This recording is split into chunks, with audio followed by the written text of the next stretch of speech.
Jammy. Jammy. Fudge. What episode is this? 30? 37? 7? 36, 37, somewhere around there. Wow.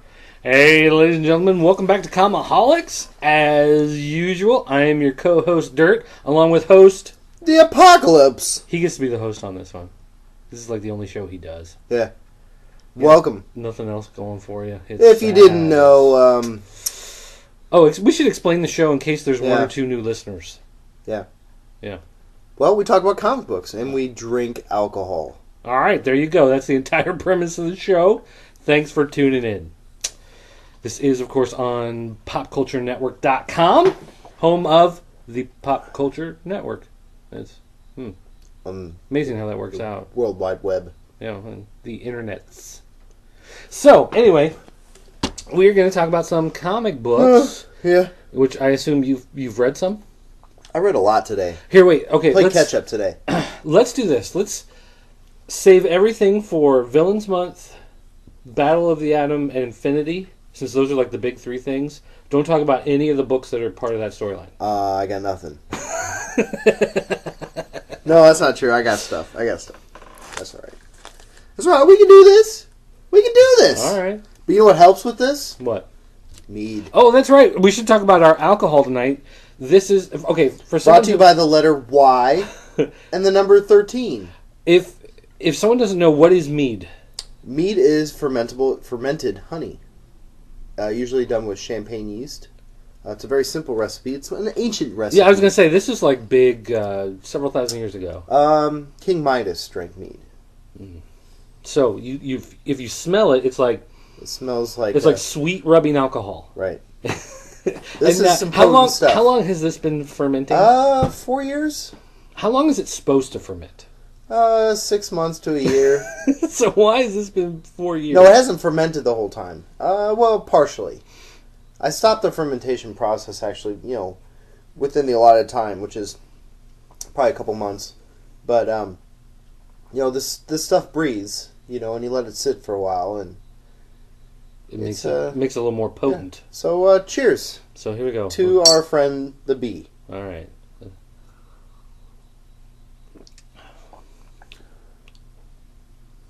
It's like honey whiskey, isn't it? Does it remind you of the Baron Jaeger? A little bit, although I was going to say this feels more like Moscato. Like almost like a uncarbonated champagne type thing, you know? It's very light. Like I expect it to be heavier with the way it smells. I expect it to burn more. You know what I mean? It's not that. It's just a smooth. I know it's got a kick on the back end. Beware. It almost tastes like It almost tastes like a little bottle of white wine. Okay. I guarantee you it's a little bit more than 13% alcohol. Right? What would you guess? If you had to guess what the percentage was? 20. Honestly? It? Yeah, somewhere around there. So 40 proof? Probably. Anymore, you could probably light it on fire. But, I mean, this is so smooth. It's dangerous. I mean, because it's like, I feel like I could just chug this entire glass. Don't do that. Like, if I was hot, like if I'd been working Then out I'll be the sole host of this show in about 20 minutes. Ooh. That could be a plan. My Lex Luthor scheme. Plan in action. All right. Okay, so basically, don't talk about anything DC, is what you're telling me. Well, you can talk about pre-Villains Month stuff, because I know we haven't talked about everything that's been going on. Forever Evil. Well, okay, first of all, did you read Trinity War? Yeah, I'm caught up. All right, so what do you think of Trinity War?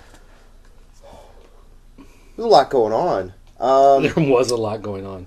And the one thing I like about it, it's a little different than the Marvel style of things, where it's like, they'll do like Fear Itself, and there'll be like a main Fear Itself title, and then like 9,000 tie-ins, and then there'll be just tie-ins that kind of plop into the main story. Whereas this, you had to read Justice League, you had to read Justice League Dark, you had to read Justice League of America, obviously because it's a Trinity War. They're all fighting. Eventually, it's understood they're all going to fight each other. Right.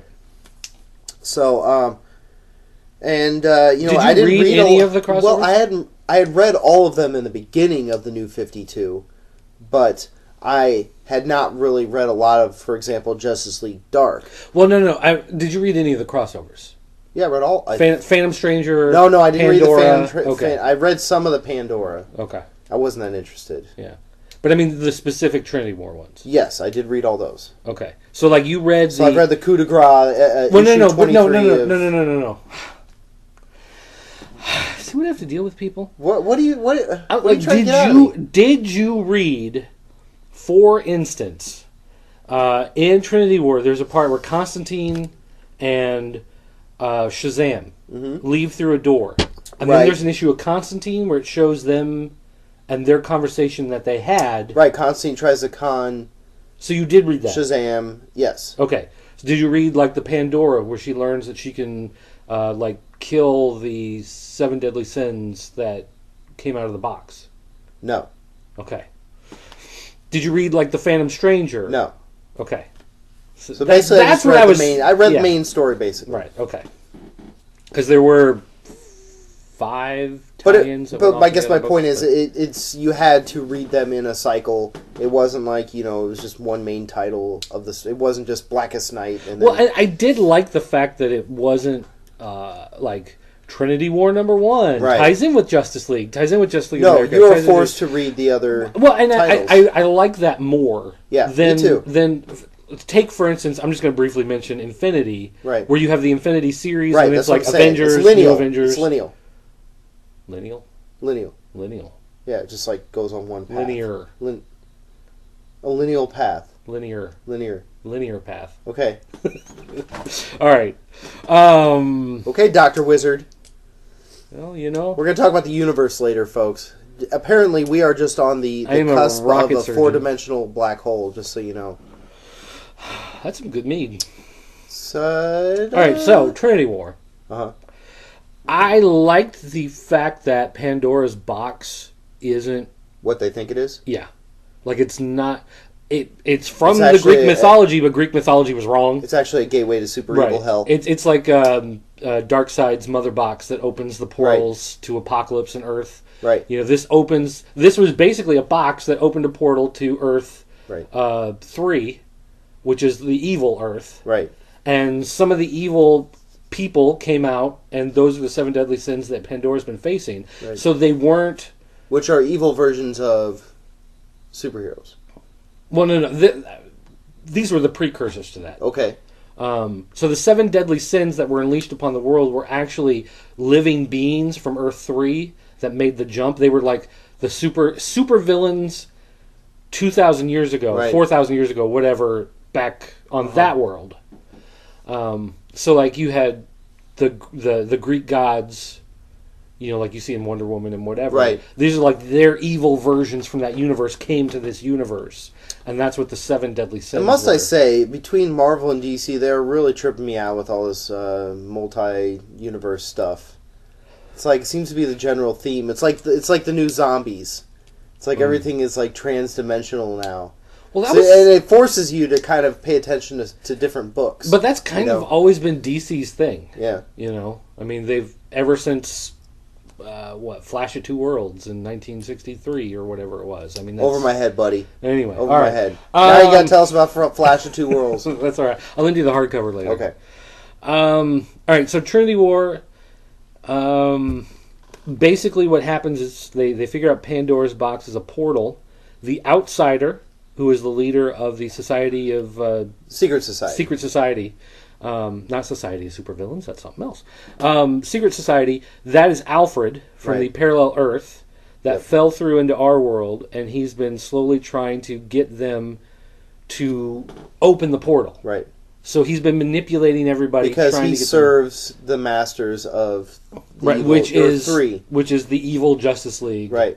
The Injustice Gang or Injustice Society. No, is that what they're called? No. Well, that was their pre-52 name. I forget what they're called in the new 52. The Society of Supervillains? Is that where I got that name from? The Crime Syndicate. Oh, Crime Syndicate. That's right. Yeah. The Injustice Society or something. All right. Crime Syndicate. So, although Aquaman's dead, he Right. didn't survive the jump. Okay. That's right. He fell through dead. But he looked like the Aquaman from like the early 90s. So does that mean DC the universe. Aquaman in that time was a good Aquaman? No, he was still evil. He just didn't make the transit. He didn't survive the jump into the new universe.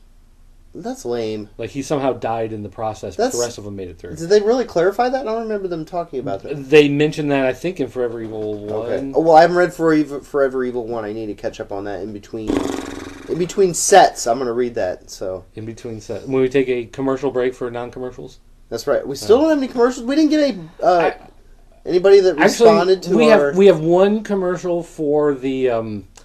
We in conjunction with Geekcast Radio Network, Scotty Cash does a podcast about Power Rangers from the Command Center. And I think we've got an ad for that. I think Johnny Ryan needs to let us do a Prison Pit commercial. Maybe we should find just the Prison Pit like YouTube thing and just play the music or something. There's a cartoon coming out. It's not. I don't think it's done yet, but we're all. But I don't think really there's any thrilled. dialogue. I think it's all sound effects. So anyway, And like heavy metal music. all right. So So that's all you gotta say about Trinity War? well, I want to say I enjoyed it, and I liked how. Did you like the twist with the whole kryptonite in Superman's brain from the atom from the other universe? I was fine with that. It's pretty cool, I thought. I It was liked. a nice twist. Well, I liked that Adam was a mole. Right. That she. A few issues before the finale, didn't they kind of hint at that there was a mole? Well, yeah, because the outsider, That's right. Alfred, he said something about that, but you just didn't know who it was. He was talking to Madame Xanadu, right? Maybe. Oh, right before he blows her up. Right. Yeah. Well, here, I will say this. You haven't read Forever Evil 1. I will shortly. It's been out. I won't spoil it completely.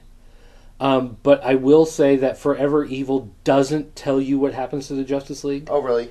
It's like it's jumped ahead, and I get the feeling that it's going to go... It jumps ahead, and then it's going to work itself backwards to explain what happened. Right. So you don't know right now.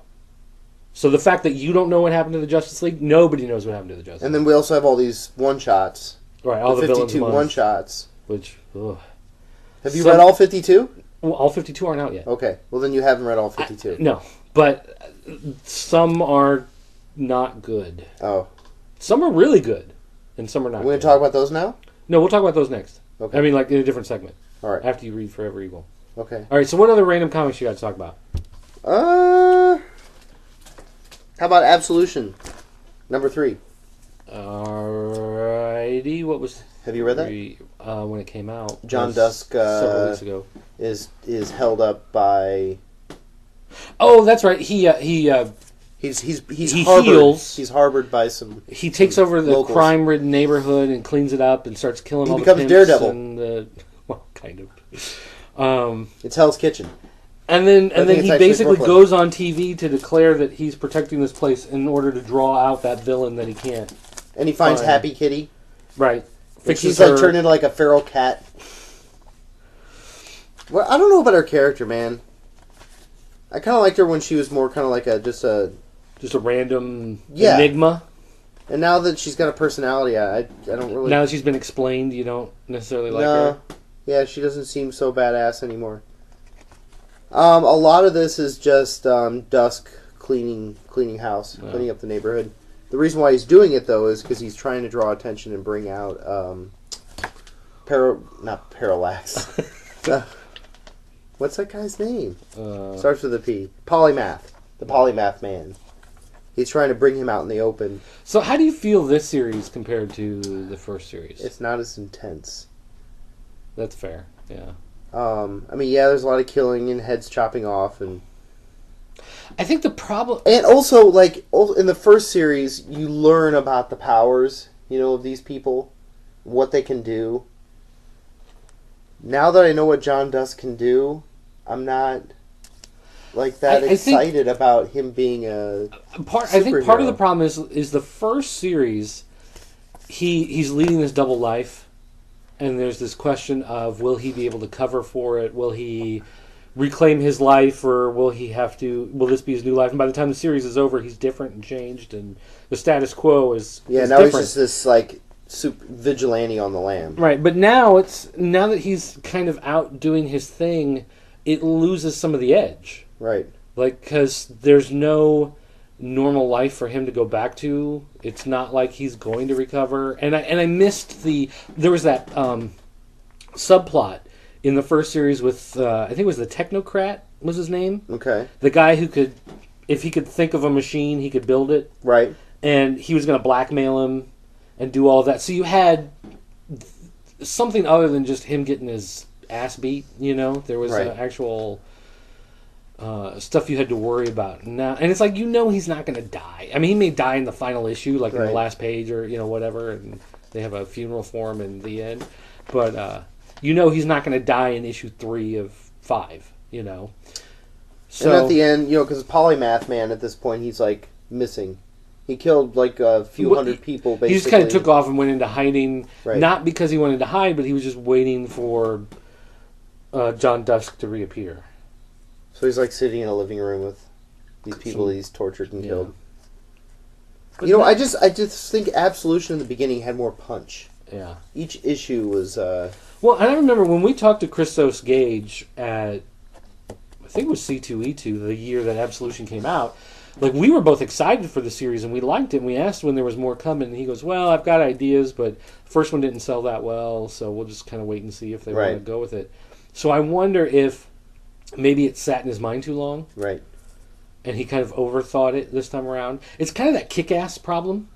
Uh-huh. It's like first volume of Kick-Ass, it like comes out of the blue, and you're just like, wow, I'm blown away. And then you go for the second one, and it just doesn't have that punch of the first one. Well, okay, on that note, I think Kick-Ass 3 has kind of kicked it back into gear, so... Did you read the Hit Girl miniseries? Uh-huh. Okay. I haven't read anything past first couple issues of Kick-Ass 2, and then I kind of gave up on it. Okay, let's see what we got here.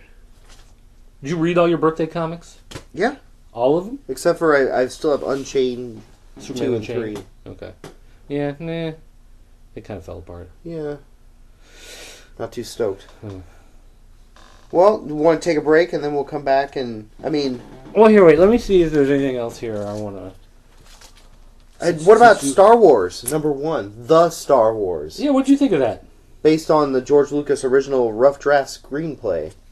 It's, longer ago in a galaxy even further away. You know what? It feels like a rough draft screenplay. What do you mean? I want you to justify that comment. And quit coughing. Don't make me sick, weirdo. It's allergies. Mm-hmm. Well, there's a different twist with the whole Anakin and Anakin's father in this. It starts out with basically Anakin's father, and his brother. His brother gets killed by a Sith. His father takes him out. His father tries to... And at this point, remember, Anakin's, in this storyline, he's probably maybe 20 years old. Kind of where he is in A New Hope. There's some differences. For example, the Star Destroyers in this, they're just like normal-sized ships. They're not these big, massive... But I mean... the whole thing with the council, the Empire Council and the governor, Hodak and all that other stuff, and the art and the stylized versions of the stormtroopers in this, how much different they are. I kind of embrace this, and for example, Darth Vader in this. Yeah, he's completely different. He's not helmeted. He talks normal. Yeah, he just looks like this sinister guy with a really bad haircut. I will say, here's the one thing that I find intriguing about it is that the Force is not a religion. No. Whereas eventually what it becomes, it is like this Buddhist kind of whatever. Whereas in this original draft, it's like the Force is just kind of, you get trained in these superpowers. Right. And I do find that a little more intriguing. I think that is an interesting shift that they made. But so many of the names are the same, but the characters are different that I found myself really kind of confused at several points. Yeah, I think you have to kind of let go. Well, but that's the problem is you read the name and it's like, I recognize that name, so the character jumps in your head, and then it's like, no, this is something, this is not the same Wedge. This is a different Wedge. Like, for example, here, Anakin's father is, this ate-up, half-robot man. Which is the Darth Vader. Right. So Darth Vader's a mix of this general in this story and that is his dad. Yep. Yeah. So, I mean, there's stuff that I like about it. I like the additional art in the back. Yeah, they give some behind-the-scenes stuff. And I'm gonna keep reading it. I'm still going to keep reading it, but it's very difficult because so many of the names are the same, but the story is different. I never thought Carrie Fisher was that hot. I know, you got that bikini Carrie Fisher thing that I liked Olivia Munn in the gold bikini when she did that thing. That was nice. But all right, let's see. What's some other stuff? Green Team. I think I started to read that. Maybe I was trying to read it in haste so we could talk about it, but I didn't get it. Well, once you get to about issue 3 is, I think, where things start to fall into place.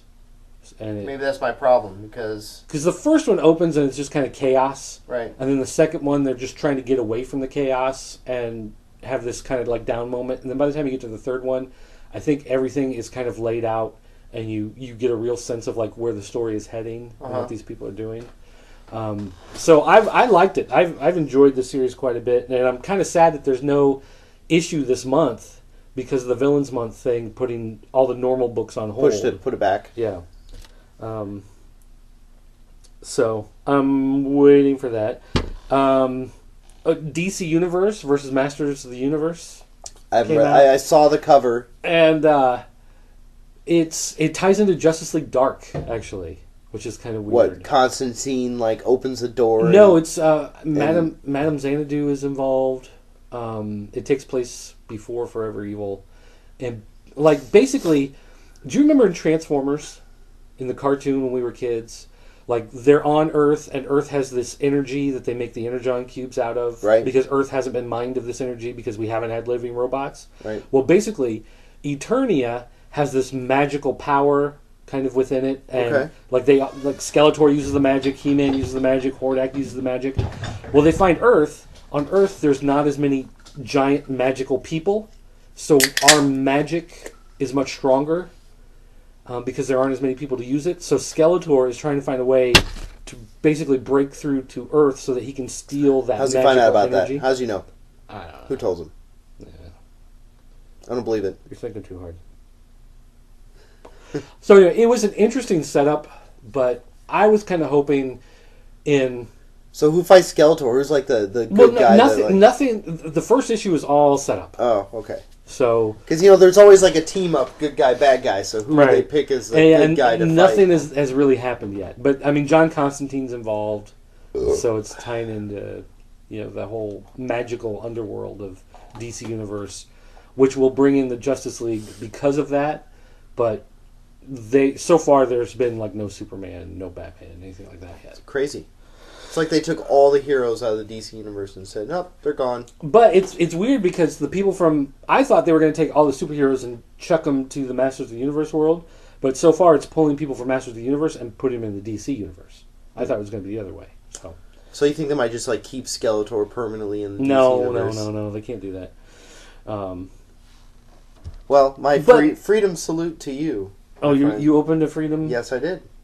All right, All American Ale from Walgreens. What do you think? It's not bad. It was $3.99 for 4 pints. Each one of those cans is a pint. It'll probably induce vomiting in a couple hours, but it tastes okay. Probably not vomiting, but you might get diarrhea. Okay. But no, I mean, how does it taste? It's all right. Brewmeister. That's fine, for a Walgreens beer. How does it compare to the Walgreens $2.99 6-pack? It's a little better. It is? Yeah. It's the Freedom Salute. It's the creme de la creme. Well, here, I'm going to finish off my mead. Oh, man. Here we go. I got about... Oh, you're not going to chug that, I got a centimeter of mead. Oh, my God. Well, you can sleep on the couch. I can't believe that. It's very dry. Yeah. It's because I use champagne yeast. Dude. All right, well, here's knowing you. Yep. All right. We're going to take a break. He's going to read Forever Evil 1. I'm going to scrape him off the floor, and then we'll try to finish up the show. I'm going to pass out, and we'll do another segment. So we'll be right back.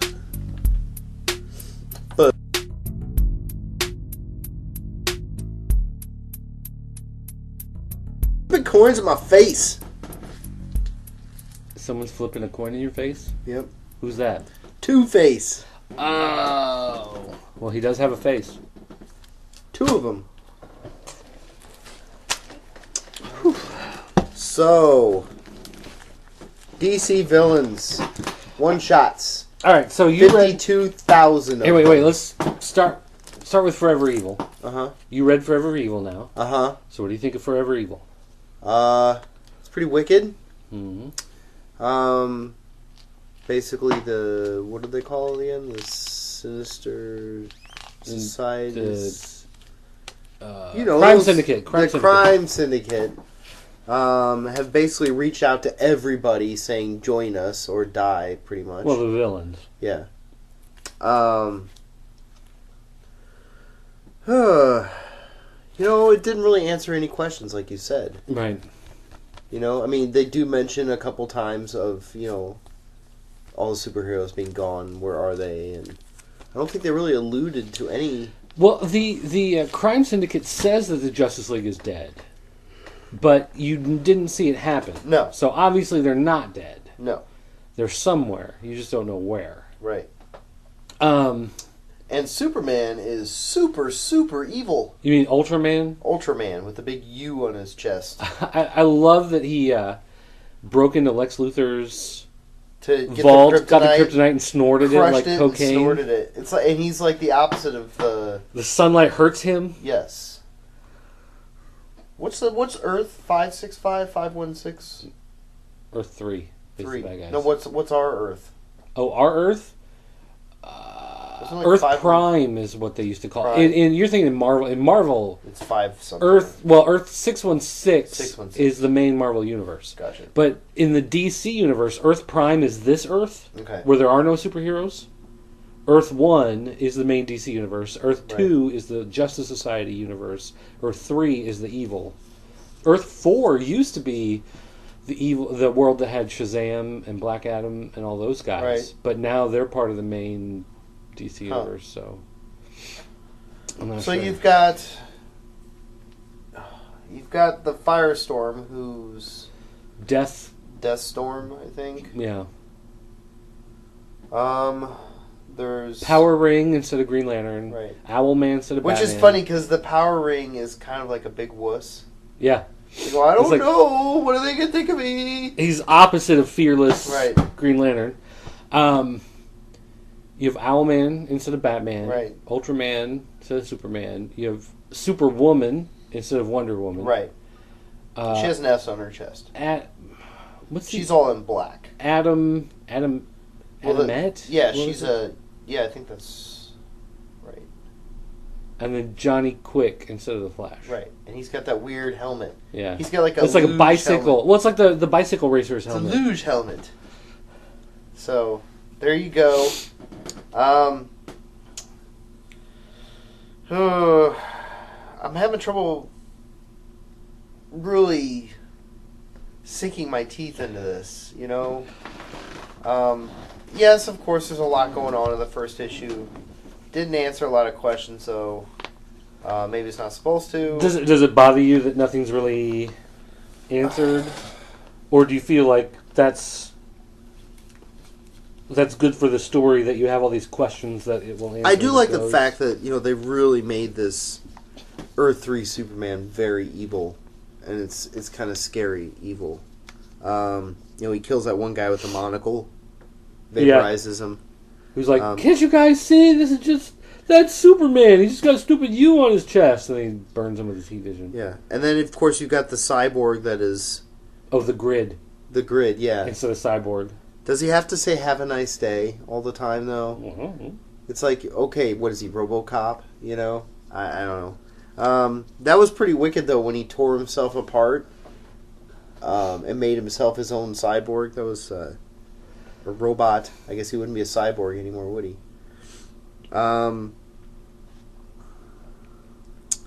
Red Robin's captured.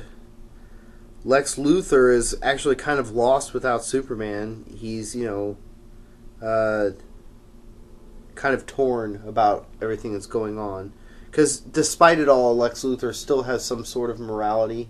It's always kind of like, Well, I think it's more along the lines of he wanted to be the one... Like, he wants to be the main bad guy. Like, the reason why he hates Superman is because he can't control Superman. Right. Like, he can control everybody else. And so I think that's part of the reason why he doesn't trust these bad guys, is because he's not in control of them, and there's no way that he could ever be in control of them. We talk about how the evil Superman is, like, basically allergic to the sun. So he, like, moves the moon in front of the sun. Right, so it's like in a constant eclipse orbit over North America. Right. So, I don't know. I mean, how do you feel about it? You sound like you're kind of torn. I am. And, I thought it was going to tie more into all these number one villains. Well, okay. The villains books, some of them do. Some of them are history of the characters. Some of them tie into the issue that came before, explaining a villain who appeared in the books. And some of them are continuing the story from Forever Evil. So different books have their own agenda, but they're all villain focused, but they're all not necessarily part of the tie-in. Right.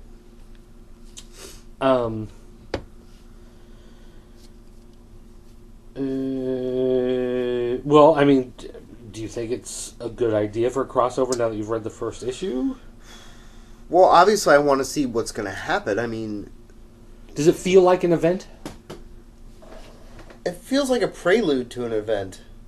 It doesn't... Well, I mean, it's a setup issue. I don't know. Yeah, I guess so. Like, part of my problem with it is, like, I like the idea of the villains winning, but like I said, you don't really know where the Justice League is, so you don't really get this feeling like they have actually won. Like, my guess is they're shunted to Earth 3 right now. Right. Like, they're in the universe. But there is no evil. Earth 3. Didn't they say they blew it up? Well, that's what they say, but... Yeah. They're evil. They could be lying. Maybe they're in Earth 6. Like, whatever. But, I mean, it just kind of feels like they're obviously lying, and the heroes are still alive out there somewhere, and I kind of wish... Because you know it's not true. So, you want to know a little bit more? Well, so it's kind of at... Like, I'm kind of torn between, like, I don't care in the sense because I know that they're lying to me, and I don't know where they are, so I can't really feel like I have an opinion on that. You know what I mean? It's like I need to know. You need to know more. You need to see issue 2. I need to know what that part of the storyline is before I decide whether or not that was a good move.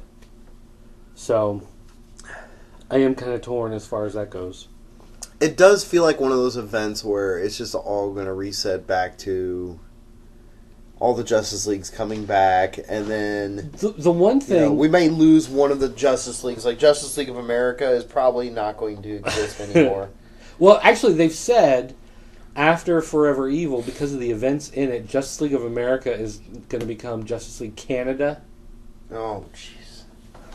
For whatever reason. So what, now the Canadians are going to develop a Justice League that'll fight the Justice League in case the Justice League... I think it's turns like into the... Argus that was behind Justice League of America. Well, yeah, they do... Collapses. Right. So the Canadian government has some sort of secret group that's going to use this opportunity to step up.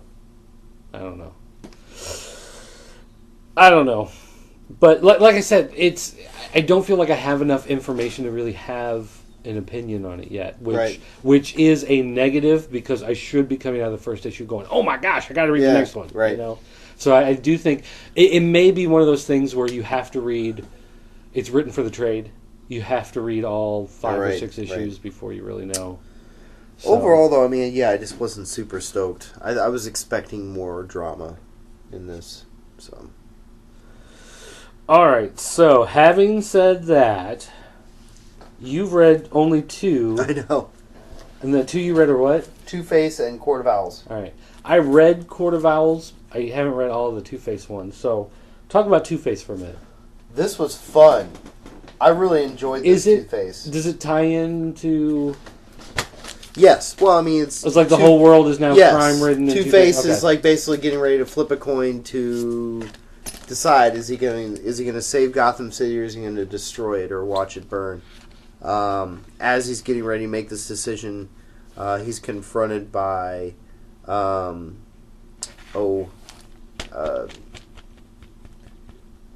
Scarecrow. Scarecrow, thank you, Scarecrow. Scarecrow swipes his coin and makes him choose, and Scarecrow is trying to convince him to work with the Secret Society. Dent kind of basically says, that's not how I operate. I operate on, my own platform of, truth, justice, and all that kind of stuff, basically by the flip of a coin. Two-Face gets pretty brutal in here, but he actually brutalizes the bad guys. He flips his coin, he makes his decision, and he starts cleaning house. Does he seem more like he's going to turn against the villains? Yes. Okay. Because that's kind of how you feel Lex Luthor in Forever Evil. Right. So I think they're building to that. When Harvey Dent is walking through, or Two-Face is walking through the courthouse to confront all these bad guys that have basically captured all these people and just started murdering them. He keeps having flashbacks to when he was just Harvey Dent. And he was a man of justice. Right. In the end, he confronts a bunch of semi-supervillains in the courthouse. Savagely gives them a what for, and then basically goes on. It was well done, I thought. The Two-Face character in this is very, very dramatic, very poignant. The cover's awesome. I love that cover. You do like the animation? Yes, I do. Do you like both of them? We mean the non-animation? No. I mean, you got two books. Oh, yeah, I like them. Court of Owls was kind of dull, I thought. I would have rather them had, one of their owls. Like a Talon. A Talon, yeah, thank you, a Talon or something. I mean, I guess it's kind of cool with all the family pictures in the background. But it's just like they did a 3D effect, and the person who drew the artwork was just like, "Oh wait, this is supposed to be 3D? Yeah, like there's supposed to be something jumping out here. I forgot about." Okay, that. Well, we'll do the pictures in the background, and but overall, I mean, so these are just one shots, right? This is it, right? That's kind of a shame. I'm kind of digging the Two-Face. Kind of want him to have his own standalone title.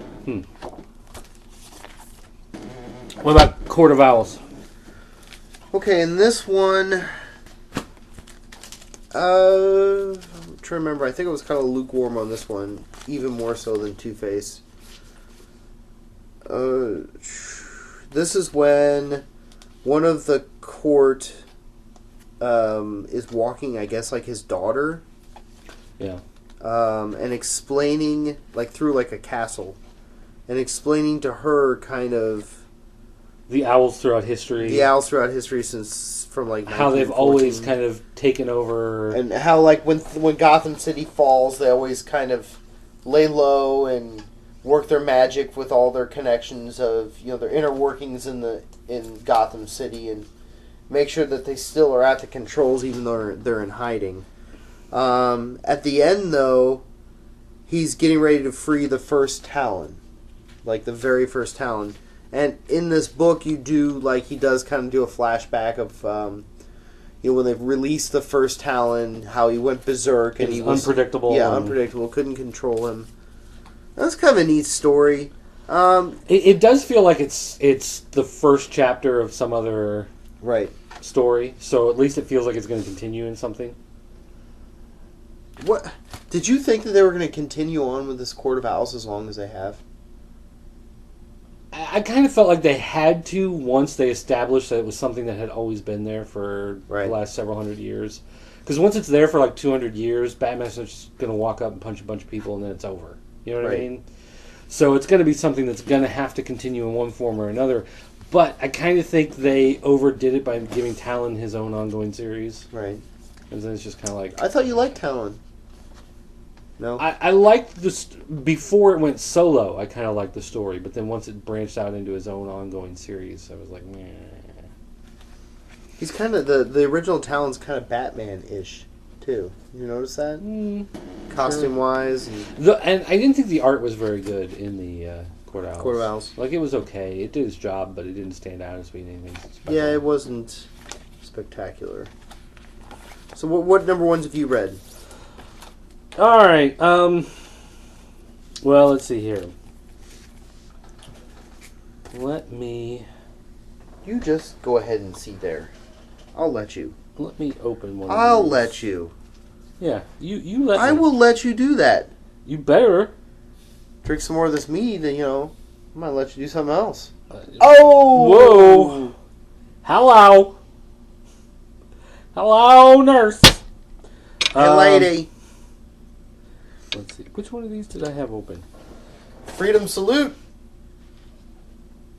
I had one just a minute ago that had all of the all the list? covers in the back. Yeah. And now I'm trying to find out which one that was. Here. Oh, to figure out what you've read? Yeah. Where's that at? Here we go. Found it. All right. Well, we're only a couple weeks deep right now, right? In all the. Well, it's only 4 weeks, and we're 3 weeks. Is Joker number 1 out yet? Yes. I want that. Did I get it? I hope I got one. No. Oh, you suck. Because that was in Batman, and you don't get regular Batman. You dropped it, remember? Oh. You dropped Batman. Because Batman was Joker, Riddler, Penguin, and Bane. Look what I did to myself. You got Two-Face, Court of Owls, Ra's al Ghul, and Killer Croc. I should have got Reverse Flash. Yeah, that's probably sitting in your box. Yeah. Reverse Flash, Grodd, and Rogues. Huh, there's a lot of Flash in there, huh? Yeah. Oh, so there's several titles. Yeah, because everything's on hold, and then the big books, Action, Superman, Batman, Justice League, so like Batman and Robin, Batman Dark Knight, Detective. So when there's multiples, does that mean that they're counting up then? So would that be like, for example, Deadshot, Justice League of America, and then there's Killer Frost, right. Justice League America? Would that be Justice League America 24 and then 25? No. Deadshot is 23.1. Killer Frost is 23.2. Oh, that's lame. Shadow Truth is 23.3. So it's like it never existed. Yeah, kind of. So why even bother? Well, it's a stunt month. Oh. Aha. The problem is, some of these it. stories feel like they could have been an annual, Right. Like They're pretty long. But, okay, here's the thing. All right. No, tell me what the thing is. What Cyborg Superman was Action Comics 23.1. Right. But technically, it's a continuation of the story in Supergirl. Okay, yeah. Because Cyborg Superman appears in, Supergirl. So it's like they tied it into a Superman book, even though it's a character from the Supergirl series. It's not the same character, though. Well, it's the same character that's from the Supergirl series. Like, Action Comics 23.1 is a continuation of Supergirl, not a continuation of Action Comics. Are there any other ones that are continuations like that? Yes. Not very many. Yeah. Like, for instance, that one continues off of there. The Lex Luthor follows what you see in Forever Evil. Okay. Where the helicopter crashes and all of that. It follows that. It actually tells you the story of, like, the day before and then building up to that. Okay. And then a little bit after. Let's see. Brainiac actually gives you the origin of Brainiac, but then it also explains, if you read that Action Comics story where, like, they go to Mars and then those angels appear from the sky, but the angels are actually evil and trying to kill everybody. Yes, I remember that. That made, like, absolutely no sense. Right. This explains that. That's kind of lame. So it kind of ties... Well, I kind of like the idea that it pulls... Because that ties into Brainiac. Because part of that story of those things... Brainiac is an angel? No.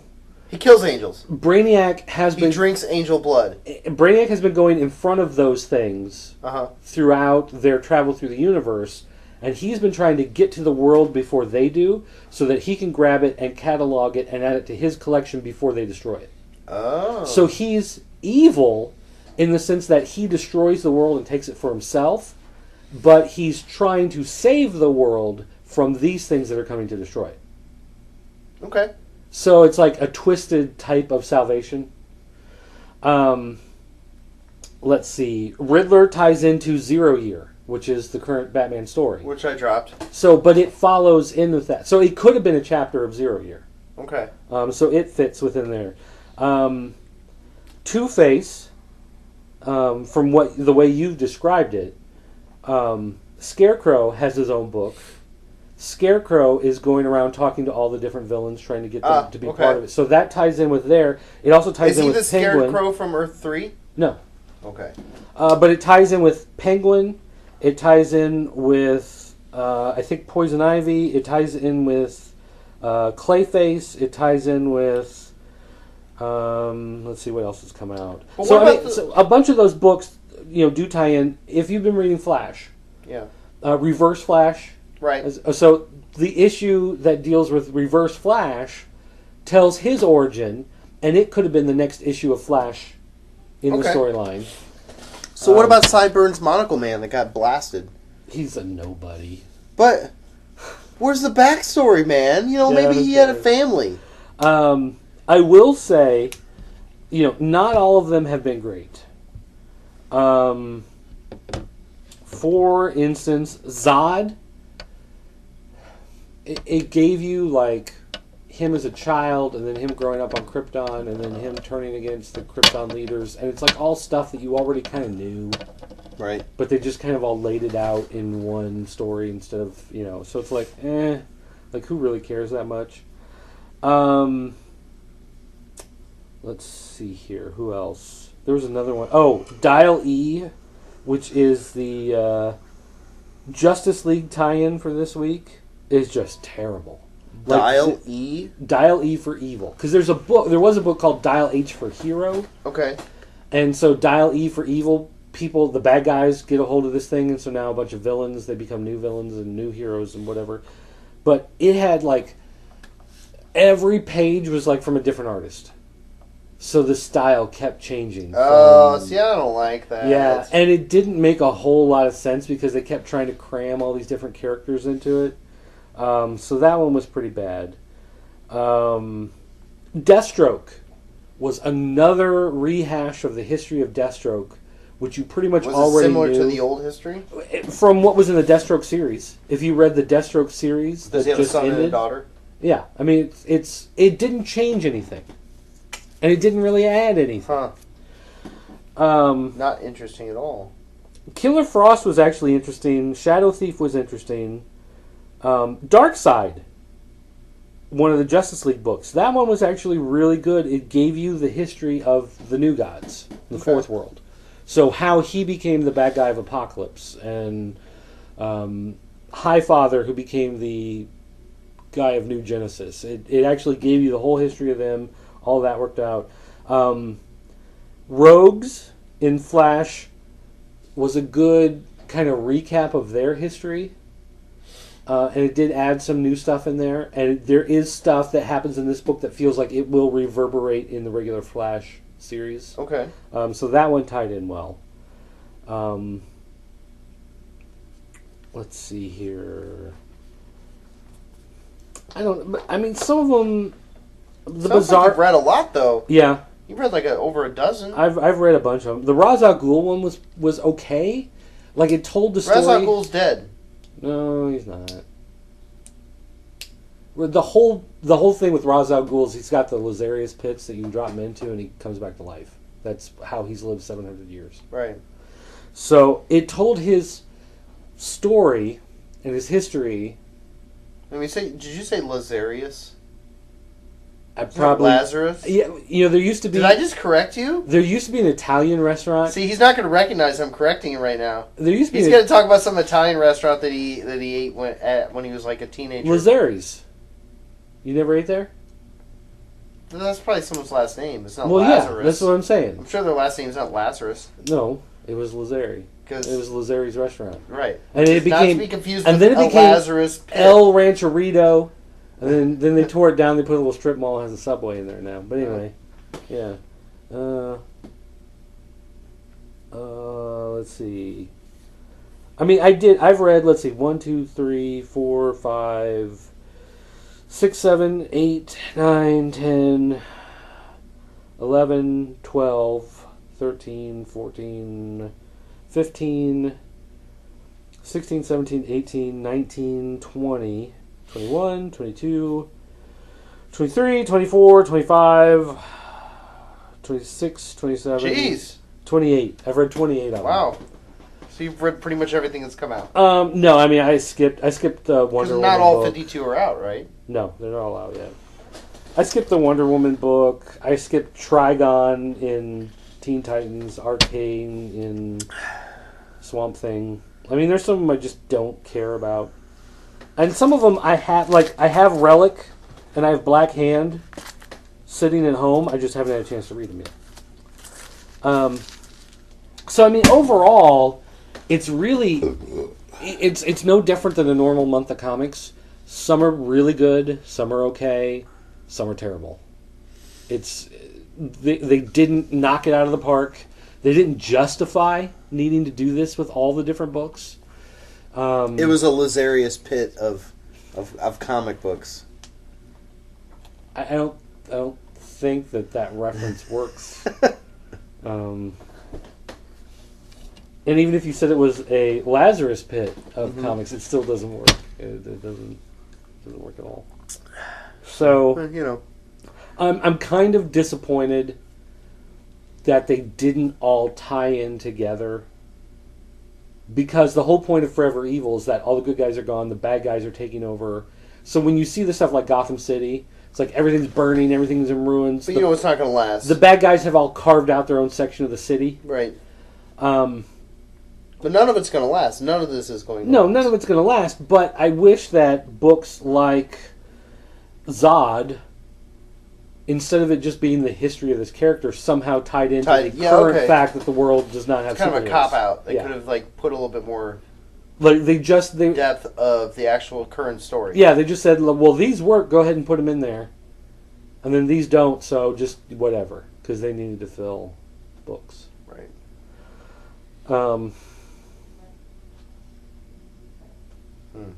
So, I mean, there are a couple I'm still looking forward to that haven't come out yet. What's that? Well, let's see here. Bane still has to come out. I'd like to read that one. Sinestro, #1. That looks interesting. Yeah. What's that from? Green Lantern. Okay. Let's see here. Well, Secret Society is getting their own, which I want to read. And Black Adam is getting one. So I'd like to read that one. I would imagine Secret Society would be a pretty big one in there, right? Yeah, well, I mean, I'm sure... That better have more than just backstory. You would hope so. Or it may just tell of... Superman's evilness? No, of evil Alfred Pennyworth and what he was doing this whole time. He's been trapped. It may just only do that. Actually, I'd kind of like to read Ocean Master, too. Maybe it was actually the evil Alfred Pennyworth that let Damien go that night that he was killed. And it wasn't the real Alfred. No, because they did a follow-up. I know, but you know, what if they did that? You know, what if it was like, that'd be a neat twist. But Alfred's, and the real Alfred's but the real Alfred is already suffering the guilt from letting Damien go out that I way. know, it's too late. You can't backpedal that story.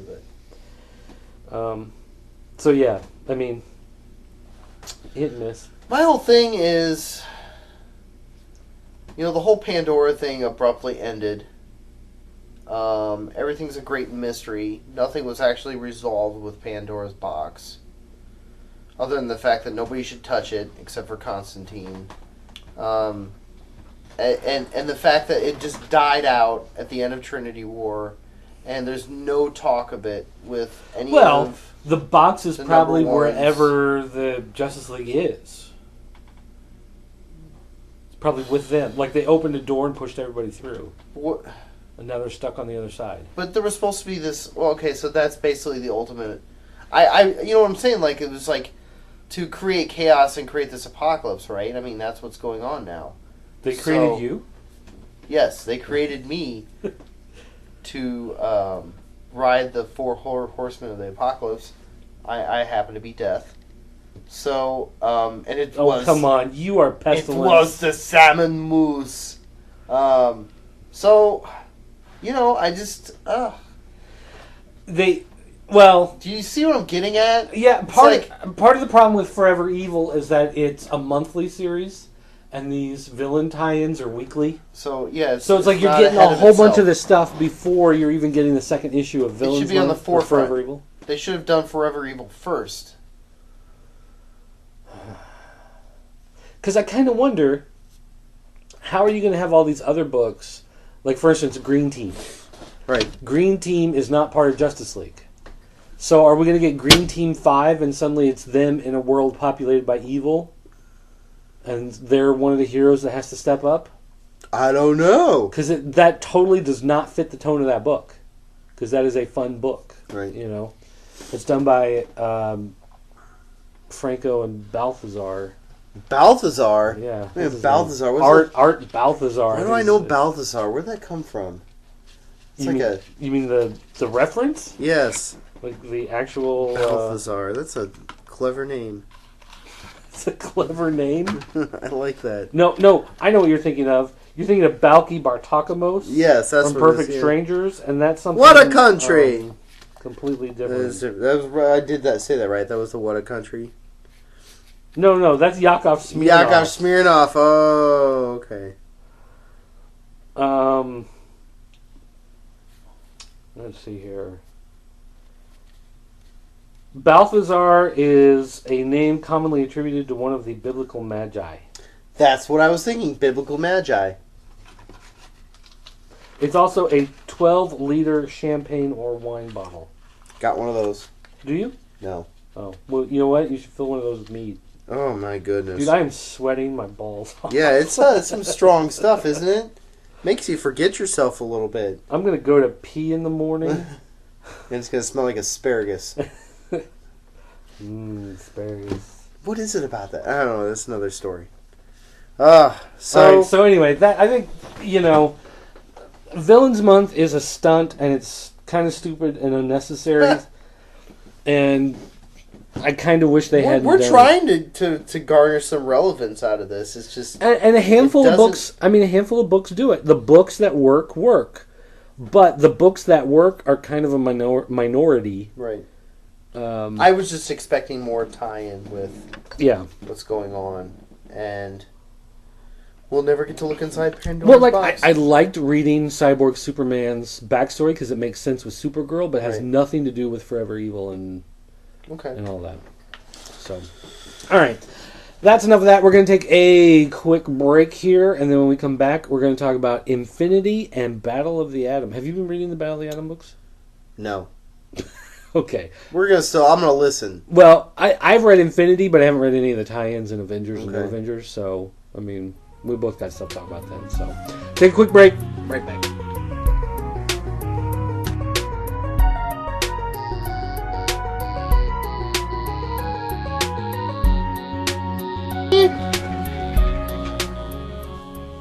Oh, you turned it off. We were watching TV. Now we gotta do this stupid show again. God. For these ungrateful people listening. You know what? They all hate us. You know it. They hate us. No love. Hey, salute. Jerk. We are drinking Freedom Salute American Ale from Walgreens. In the handy pint tall boy can. Probably like imported from Indonesia or something. No, Rochester, New York. Oh, yeah. It goes to Rochester, imported from Rochester, New York. No, it's brewed by World Brews, Rochester, New York. Dude, did you know consumption of alcoholic beverages impairs your ability to drive a car or operate machinery and may cause health problems? Or a terrible podcast? Whoa! Boy, they don't put that warning on cans, and they absolutely should.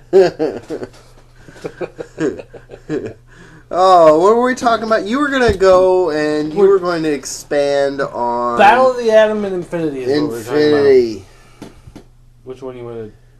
It's all you on this one, really, because I am not caught up. Didn't you read Infinity? Like one. Oh.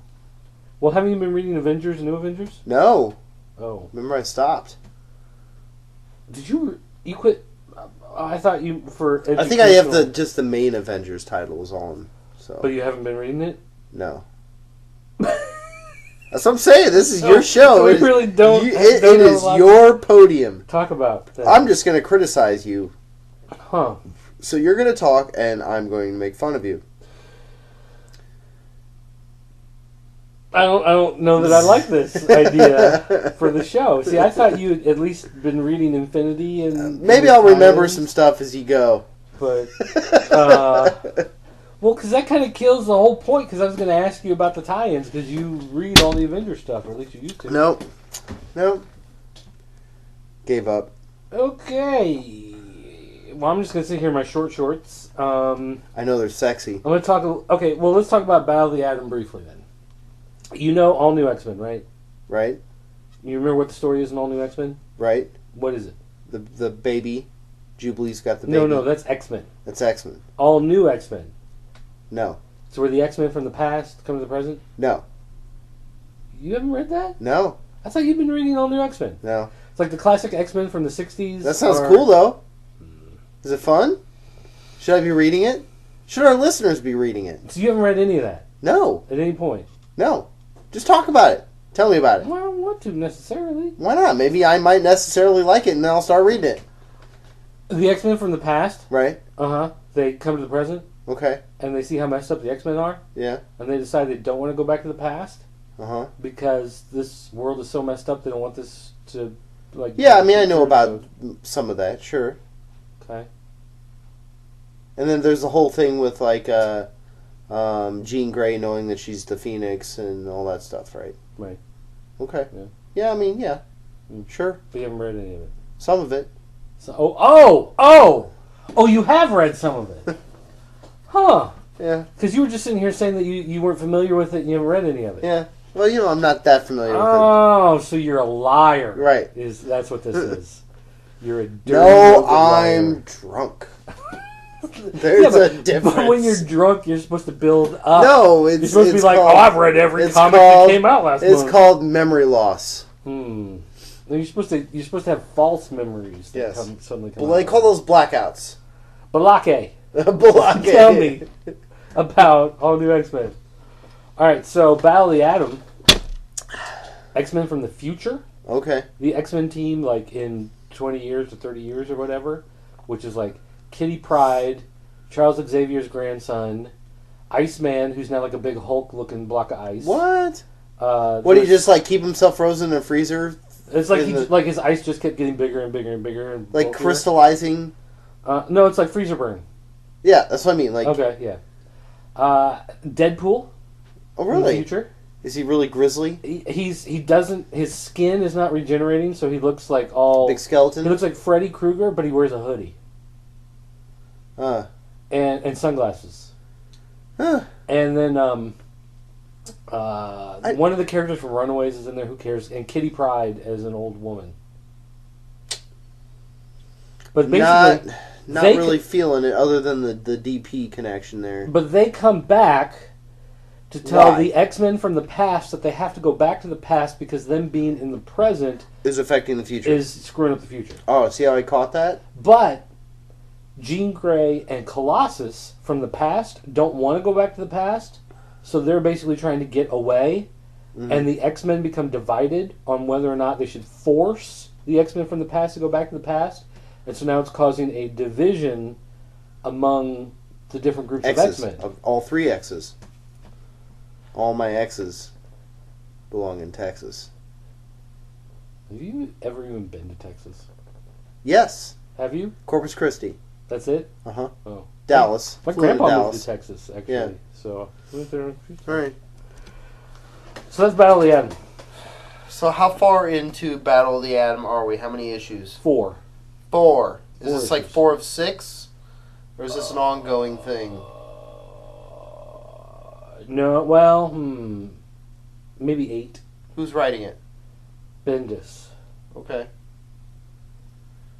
Starting to like it a little. In fact, is he writing all of them, maybe? I think he's writing every chapter. But it's going through Uncanny and All New X-Men and regular X-Men. Okay, so it's and all then tying in. Battle of the Atom. What do you think of the new X-Men? Or, I'm sorry, new Avengers? I read, I don't know, the first 3 or 4 issues and kind of went, meh. Meh.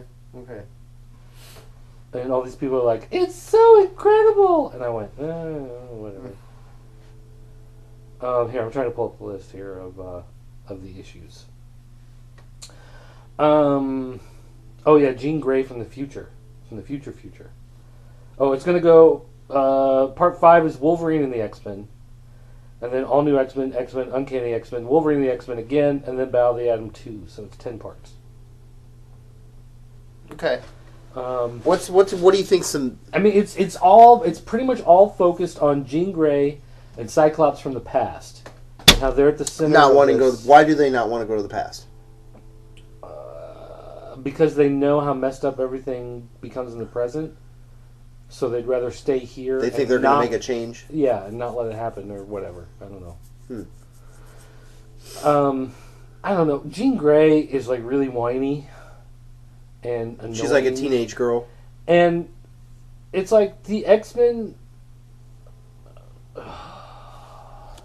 You're struggling here, aren't you? White Queen, Emma Frost.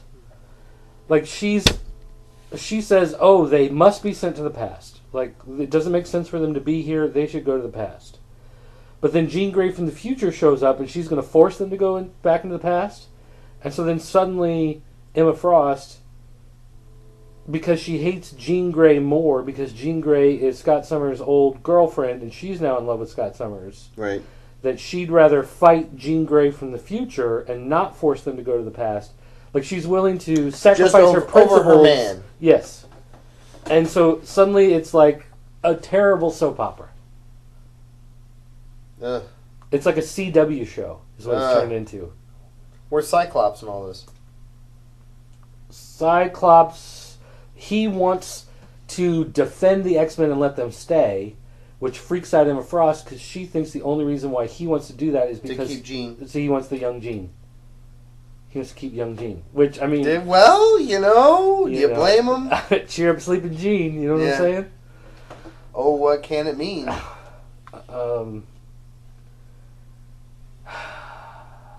That's it. That's all you got. That's the meat and potatoes. I mean, that's really... the thing is, there's a lot of stuff, a lot of characters... Because you know me, I'm not an X-Men fan. Yeah, and I'm not a huge X-Men person either, and I'm trying to get into it, but it's... Iceman and Beast are the only 2 characters that are... The evil Beast or the normal Beast? What do you mean evil Beast? The evil Beast from the future or the normal Beast? There's an evil Beast from the future? Yeah. What does he look like? Beast. Oh. There is a Beast from the future, but he's not evil. He's like an old man that came with the future X-Men. And there's the Beast in the present time. And then there's the old Beast that looks like a regular dude. Okay. There was the evil Beast. From what story? Now you're gonna... Yeah, see, and that's the thing. I haven't been up on X-Men all along, but it's just like the characters seem inconsistent. And it's like they're just throwing these... It's like bad professional wrestling when a good guy suddenly turns bad for no reason just because they need a bad guy. What do they call that again? A heel turn. A heel turn, thank you. And it's like these heel turns just aren't... Oh, okay. Brian Wood wrote the X-Men tie-in instead of Bendis. In the regular X-Men book. But yeah, it's like... Just the characters don't seem to make sense to me. You're not convincing me to want to run out and get this book. Yeah, no, and I'm not convinced that it should be a big book that everybody should read. But I was kind of hoping that you read it and you would be something like, oh, well, you don't understand because of blah, blah, blah this with the X-Men, and that's how it works. But apparently not. So that did not happen.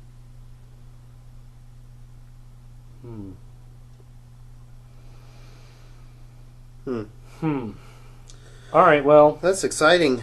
Exciting stuff. No, it's not. No, it's really not. So, I was hoping maybe you had some more input on that, but since you do not... It's, the X world is just not my thing, I guess.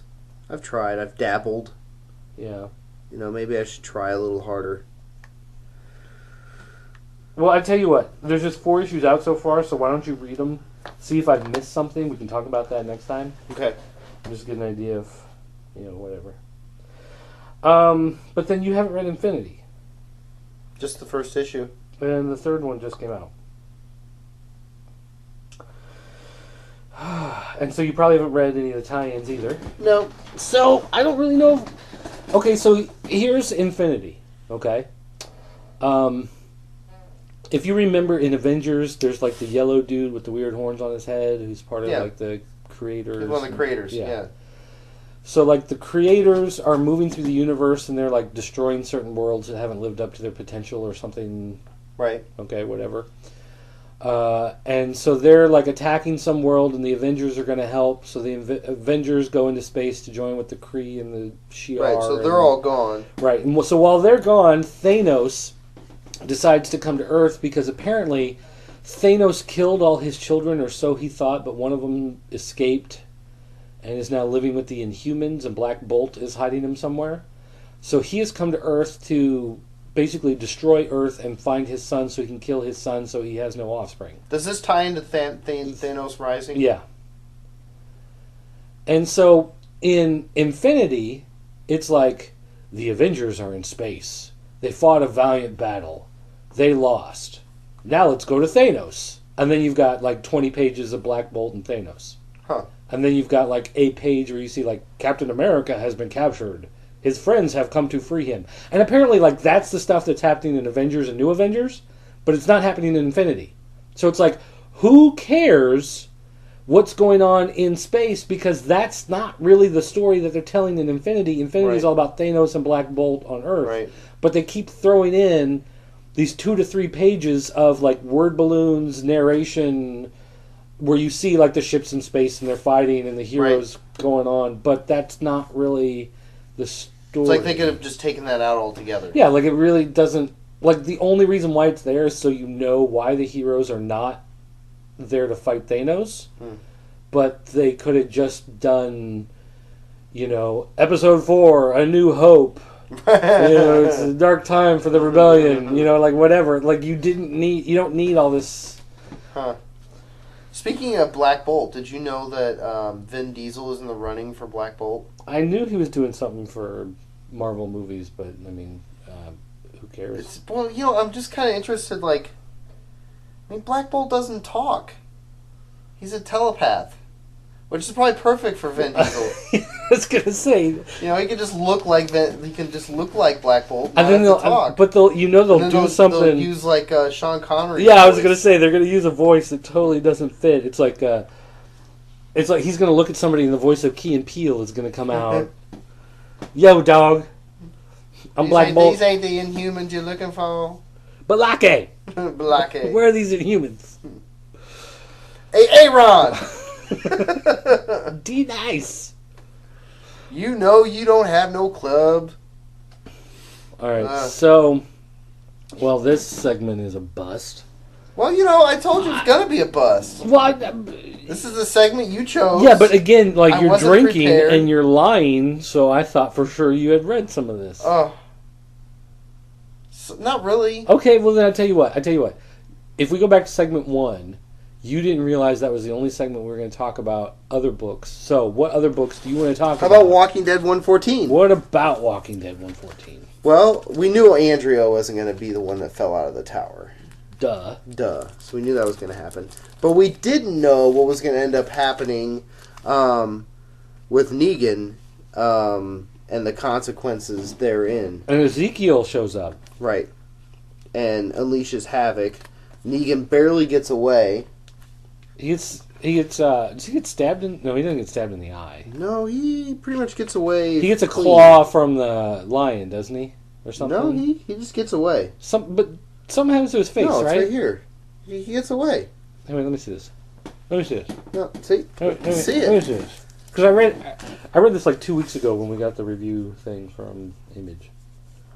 So I don't remember. He gets away unscathed. Oh, it's the bat gets shot. That's right. Yeah, Lucille's gone. Well, no, Lucille's just got a big chunk out of her. And Jesus says that Rick needs to be the leader of everybody because Ezekiel is not a strong leader. Right. So they're setting up for All Out War. Right. It's a build. Which All Out War is going to be like, 10 issues in 5 months or something like that? Bust a move. Moving truck. Yeah. Do you think it's been a good build-up for this? No, I'm just ready for them to shoot Negan in the head and move on. I'm not that passionate about it. I think they've kind of drug... Okay. You don't think Negan's a good villain? I'm mixed about Negan. And we've talked about this. Is he a good villain or a bad villain? Both.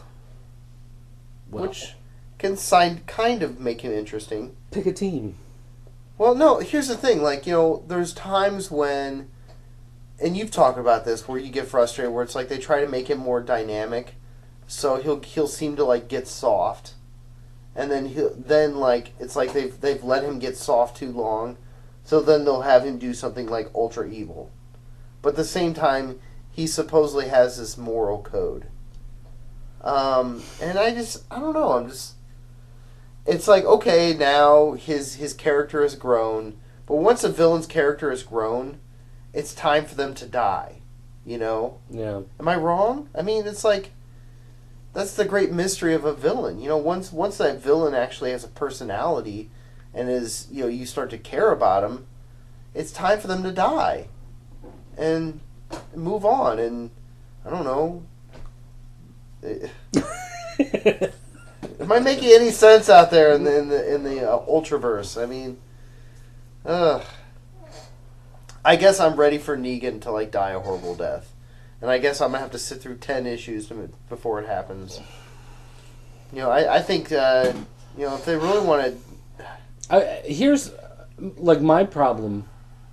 I was thinking about this the other day. Is that when was the last time we had a big zombie invasion? And the last time they had a really big zombie push was because somebody was at the front gates of Rick's little enclave and they fired a gun, and that made the horde big crowd come in. Horde came in to see what was going on, and they had no way out or whatever it was, where all the zombies were attacking them, whatever.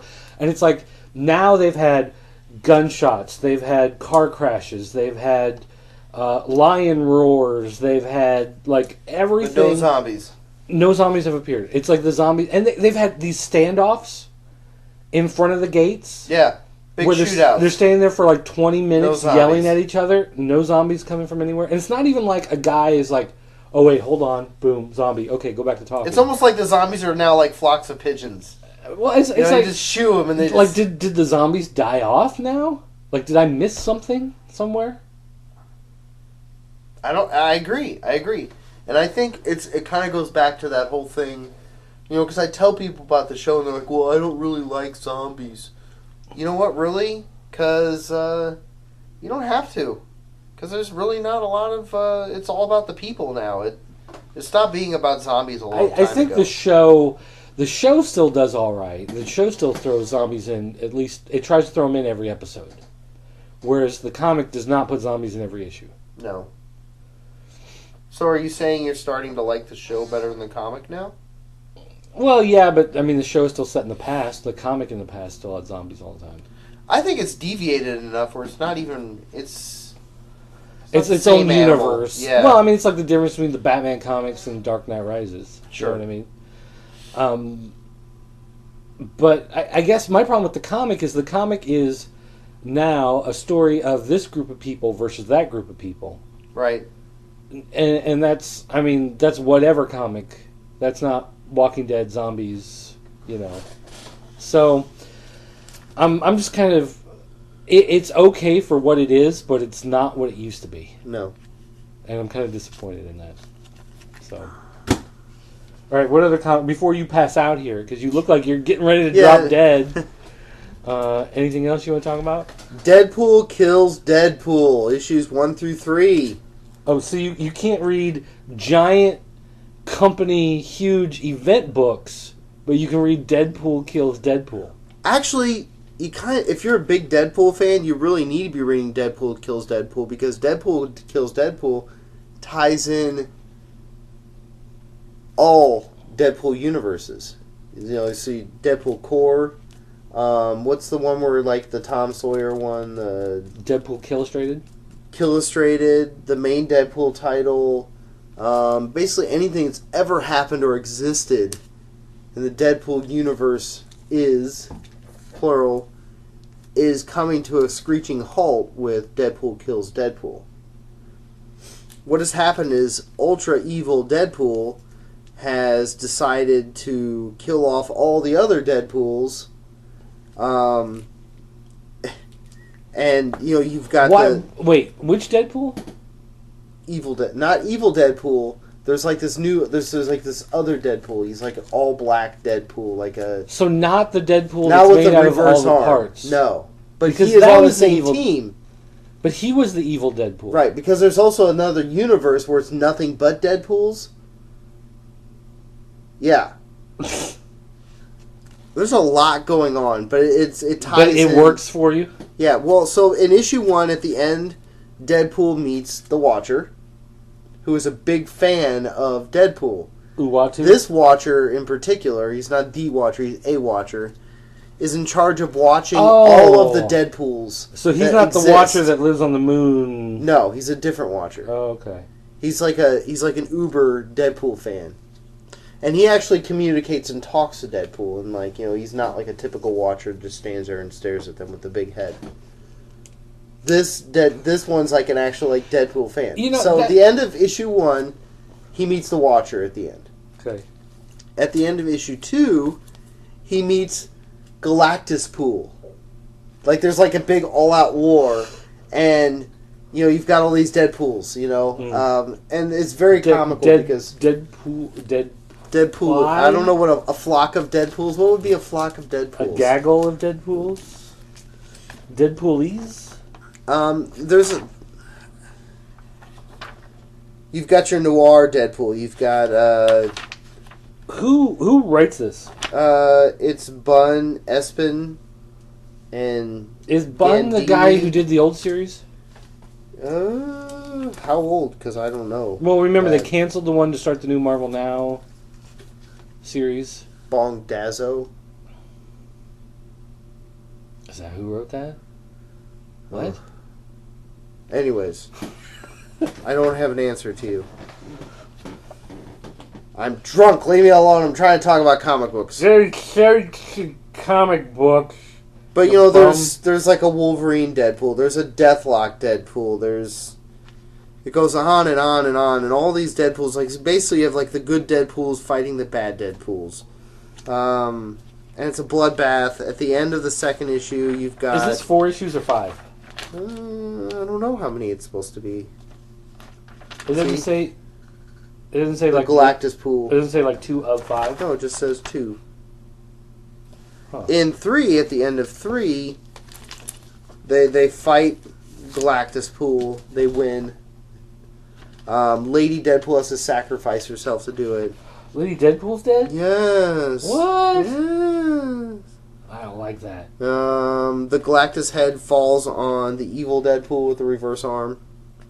So he's finally dead now, too. The Watcher takes them to try to find the real bad Deadpool guy that's behind all of this. The Black Deadpool. And they go to the Savage Land, and in the Savage Land is the Savage T-Rex Deadpool, the Howard the Duck Deadpool, and MODOK then Deadpool. the MODOK Deadpool, yeah. So and actually it says right here, look, 10/30/13, no Deadpool. So I think this is all leading to just killing off all these different... Deadpools in all the different universes and all their glory and all the different versions. So I mean, if you've been reading all the add-on stuff, you know, Deadpool Core, all of those tie into Deadpool kills Deadpool, which is a lot. There's a lot of context. So, I mean, my hat's off to the writing, because to be able to make it all work and make it, because there's a lot of chaos going on. So, okay, then let me ask you this question. One of the key things of Deadpool has always been the humor. So does this carry over the humor? Yeah, it's very funny. Okay. Do you laugh out loud like you used to with the old Deadpool series? Yeah, some parts. Sure. Okay. Because I remember that's one of the things where... I think if you're a big Deadpool fan and you've been reading all of the other... is there the ghost of Benjamin Franklin in this one? No. So, like, none of the stuff from the current Deadpool series seems to tie into this? Not really. Not really the most current, but everything else. Okay. So, yeah, I mean, if you're a Pool fan... What is bringing all of these other world Deadpools together? To kill them all off? No, but I mean, is there a magic box? Is there a... Because of Age of Ultron with the ripping of the space-time fabric? Yes. Is that what it is? Yes, and the Watcher is troubled because of this evil Deadpool going around killing all the other Deadpools. He's also causing another rip, which could ultimately end it. And basically what the Watcher is saying is that somehow Deadpool is actually the link to all of space-time. Like, if it wasn't for Deadpool, the universe wouldn't exist. Huh. Actually, I think that's a tenet of Scientology, but I'll have to double check on that. Okay. I think that's what I heard. That's why Scientology exists, because Deadpool's alive? Because Deadpool. Okay, makes sense. It's like after you pay the $1 million and you've gone through like the 10 years. Well, he does regenerate, and I think that would make Mary Baker Eddy very happy. I'm sorry, who? I think that was her name, wasn't it? Mary Baker Eddy? Mary Baker. The woman that founded Scientology? No, L. Ron Hubbard is the guy that... Oh, I'm thinking of, not Scientology, I'm thinking of Christian Science. Something different. That's the other weirdo religion. So... Well, that's all I got to say about that. Anything else you've read? No, I haven't read anything good. Have you? Well, you haven't read Superior Spider-Man, the latest. Not the latest. I probably read some stuff, some PDFs that we've gotten, but that means I gotta like pick up my tablet and look at stuff. Have you been watching the Dropbox folder for all the review stuff we've been getting? Yeah, because I've been trying to keep it updated, and it's like overflowing with review copies of books that we're getting sent. Well, you know, winter times are approaching, and that's when I tend to read more comic books, and we'll catch up. There's so much going on in the summer and fall, kids going to school, blah, blah, blah. Ugh, it's exhausting, people. Yeah, here. I need some inspiration. If you want more time to read Inspire comics, me. Don't have kids. Yeah. Like, I had a lot more free time to read before I had children. Or at least when they didn't walk around so much. Maybe that's true. Because you had more time off work. Right. Because you had a little kid. And you were up like in the middle of the night, so you're like, sure, yeah, I'll just read more books. I mean, I did read a big stack today to catch up, but, you know. But you had to read it all today. Right. Like, you haven't been reading those for the last 3 weeks. No. And therein lies the problem. Problem with children. The Pandora's box of children. So someday, when my children are older, and I can hold it against them... I'm going to knock on their door at 3 o'clock in the morning. Feel guilty. I just like to walk into my 8-year-old's room some nights, just start kicking his bed till he wakes up, and he goes, "What?" And I go, "Now you know how it feels." And then I go lay down, go back to Try to read a comic book now, kid. I can stay up and read comics? Thanks, Dad! No, that's not what I... your mother didn't hear... oh, no, I'm in trouble. All right, guys.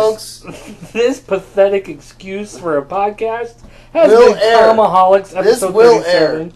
This will air. Oh, I think I selected the wrong microphone. We can't use this. Liar. I see the little blue lines going up and down there, little squiggly lines. It's all good. Oh, I apologize for this episode of Comiholics, episode number 37, which will go down in history as the worst since episode 16. What happened in 16? I don't remember. We had one where I forget what happened. Oh, the brandy. Remember that one with the brandy? She was a fine girl. That was a bad episode. This one's up there with that one. Yeah, don't drink a bottle of mead and then expect to do a show. Just makes you want to like pass out, slap your mama or something. Like my eyes are watering. I'm like crying because now I'm tired. Mead. I also only ate one meal today. I've only had dinner. Oh, I had Mexican food. So it's Mexican food and mead. That's what I've had today. So there you go. Well, so, even though this is tomorrow on the toilet's going to be interesting, I can tell you that much. Even though this is like the most terrible show ever, I would like to dedicate it to our good friend Mr. Brown and his thoughts. You know, he's no longer with us, but still with us in spirit. And it's you know, my way of putting filler in at the end of this show, but at the same time, you know, he will be missed, and you know. He would appreciate being the filler. You made me filler, dude. Oh, you thanks, put me dude. in the filler comments? Oh, that's so nice, dude. You made me filler. No way, man. He doesn't talk like that. He would never talk like that. he talked like an 8-year-old girl. All right, guys. Time to wrap it up. Get some antacids in me and go to sleep. Tums. And unlike you, I have to work in the morning.